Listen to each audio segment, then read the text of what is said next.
વાઘોડિયા નગરમાં ત્રીજા માળેથી નીચે પડતા એક મજૂરનું મોત થયું છે। ફરી એકવાર આ મોતે મજૂરોની સલામતી ઉપર સવાલો ઊભા કર્યા છે।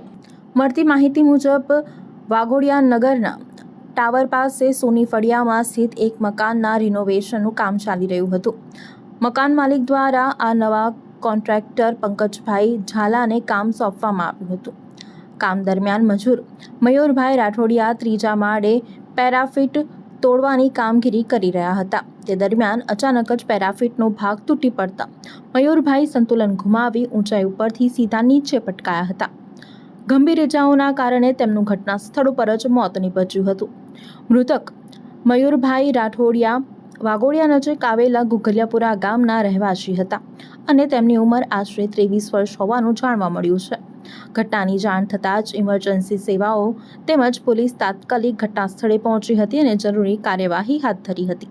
ઘટનાની જાણ થતાં મૃતકની માતા સ્થળ ઉપર પહોંચ્યા હતા, જ્યાં તેમના આક્રંદથી વાતાવરણ ગમગીન બની ગયું હતું। પોલીસે મૃતદેહનો કબજો લઈ પોસ્ટમોર્ટમ માટે જરોદ હોસ્પિટલ ખાતે ખસેડ્યો હતો।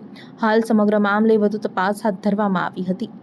વાઘોડિયામાં બનેલી આ ઘટનાએ ફરી એકવાર બાંધકામ અને રિનોવેશનના કામ દરમિયાન સુરક્ષા વ્યવસ્થાના પ્રશ્નો ઊભા કર્યા છે। હવે તપાસ બાદ જવાબદારો સામે શું કાર્યવાહી થાય છે તેના ઉપર સૌ કોઈની નજર રહેશે।